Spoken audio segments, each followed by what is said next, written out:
வணக்கம் வணக்கம். சந்தனா பேசுகிறேன். சந்தனா ரவாங்கலேருந்து பேசுகிறேன். ஓகே, கேன்சர் பேஷண்ட்டுக்குள்ள பதிவு இது. கேன்சர் பேஷண்ட்டுங்களுக்கு எல்லாத்துக்குமே சில விஷயங்கள் தெரிய மாட்டுது. என்ன நம்ம சப்ளிமெண்ட் சாப்பிடுங்க அப்படின்னு சொல்கிறோம், கேட்க மாட்டுறாங்க, விலையாக இருக்குது அப்படின்றவங்க.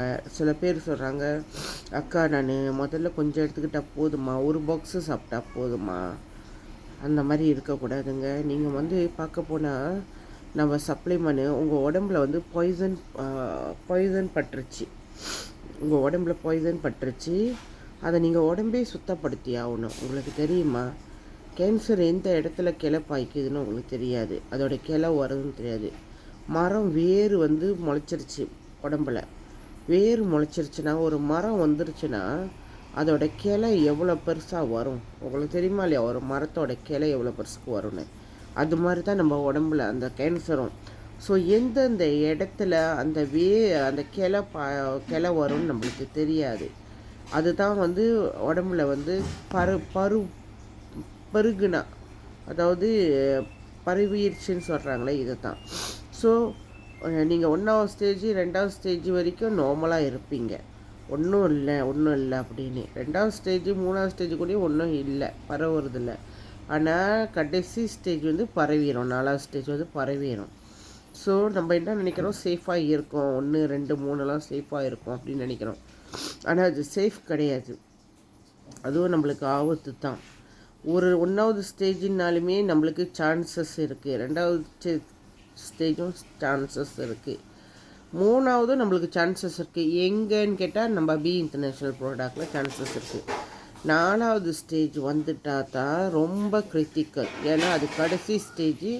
2வது அந்த மாதிரி 4வது ஸ்டேஜுக்கு வந்துட்டு அது உடம்புல பரவிடும்னா நீங்கள் எப்படி இருக்குதுன்னு நீங்கள் கேன்சரோட கட்டி பார்த்துருக்கீங்களா? கட்டியாக இருக்கும், குண்டு குண்டாக கட்டியாக இருக்கும், உடம்பெல்லாம் இருக்கும்.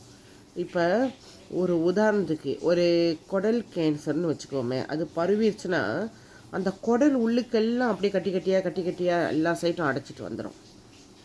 ஸோ குடல் உள்ளுக்கு அப்படியே எல்லா இடத்துலையும் அடைச்சிட்டு நிறையா வந்துருச்சுன்னா எப்படி இருக்கும் நீங்கள் சொல்லுங்கள்? நம்ம சாப்பிட்ற சாப்பாடு இறங்குமா? இறங்காது. நம்ம தண்ணி குடித்தா இறங்குமா? இறங்காது. ஏன்னா அங்கே தான் குண்டுகுண்டாக எல்லா இடத்துலையும் அடைச்சிட்டு வருது. ஸோ எப்படி இது இறங்கும்? அப்போ அது எவ்வளோ வேகமாக அந்த குடல்லேருந்து மித்த இடத்துக்கு போகிறப்ப எல்லா இடத்துலையும் இந்த மாதிரி வந்துச்சுன்னா எப்படி இருக்கும் நம்ம உடம்பு? அதுக்கு தான் ரொம்ப கவனமாக இருக்கணும். நீங்கள் நம்மளோட சிரோத்தோ எடுக்கணும், நம்ம லிஃப்கோ சாப்பிடணும், நம்மளோட ஸ்ப்ரீலினா சாப்பிடணும், அப்புறம் நெக்ஸ்பயோ சாப்பிடணும். ஏன் இதெல்லாம் சாப்பிடணும் அப்படின்னா, அந்த ஷிரோத்தோன்றது நம்ம இம்யூன் சிஸ்டம், அதாவது நம்ம உடம்புல உள்ள தெய்வ சக்தியை அப்டேட் பண்ணி விடும். நம்ம சோல்ஜர் தான் நம்ம தெய்வ சக்தி. அது அப்டேட்டாக இருந்துச்சுன்னா அது எங்கெங்கே என்ன பிரச்சனைக்கோ அதை சுத்தப்படுத்திக்கிட்டே இருக்கும் நம்ம உடம்பு உள்ளுக்கு. ஸோ இப்போ நம்மளோட இம்யூன் சிஸ்டம் அப்டேட்டாக இல்லை. ஏன்னா நம்ம பாதுகாப்புக்கு போட்டது 1-2 வருஷத்துக்கு முன்னுக்குள்ளது. இப்போ நம்மளுக்கு அதை டவுன் பண்ணி வச்சதுனால அந்த இம்யூன் சிஸ்டம் செயல் இழந்திருக்கு. அதாவது அதோட வேலையை அது செய்ய முடியல, அது சீக்கிரம் விழுந்திருக்கு. இப்போ நீங்கள் அதை அப்டேட் பண்ணால் மட்டும்தான் உங்களால் இதுலேருந்து மீண்டு வர முடியும். அப்போ ஷிரோத்தோ அந்த வேலையை செய்யும். அது போயிட்டு உங்களோட இம்யூன் சிஸ்டத்தை அப்டேட் பண்ணி உங்களோட உடம்பு உள்ளுக்கு என்ன கெட்ட செல் இருக்குது அதெல்லாம் அது சுத்தப்படுத்தும். அதை சாப்பிட்டு வெளியாக்கும், அந்த இடத்த விட்டு வெளியாக்கி சுத்தமாக எடுத்துகிட்ட பிறகு அந்த இடத்துல நல்ல செல்லு மட்டும் வளர விடும். அதுதான் ஷிரோத்தோட வேலை. லிஃப்கோ நம்ம லிவரை காப்பாற்றுறது. நம்ம லிவர் என்ன செய்யும்? நம்ம லிவர் முதல்ல பாதிப்பு அடைகிறது அதுதான். இதெல்லாம் அடுத்த பதிவில் நான் போடுறேன் செய்யோடு.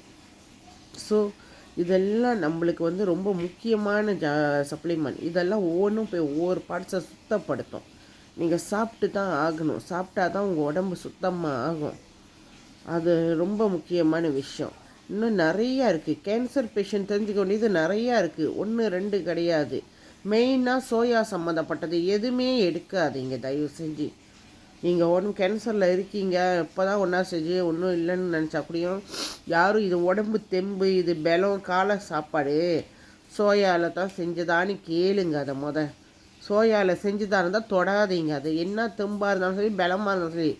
சோயானா அது உங்களுக்கு வந்து விஷம். நீங்கள் விஷத்தை ஊற்றி நீங்களே செத்துக்கிற மாதிரி. அது சோயா தொடாதீங்க தயவு செஞ்சு. இதை பற்றி இன்னும் மேலும் தெரியாது எனக்கு புலனம் பண்ணுங்கள். நன்றி, வணக்கம். எல்லோரும் எப்போதுமே நோய் நொடி இல்லாமல் ஆரோக்கியமாக சந்தோஷமாக நிம்மதியாக இருக்க நான் இறைவனை பிரார்த்திக்கிறேன்.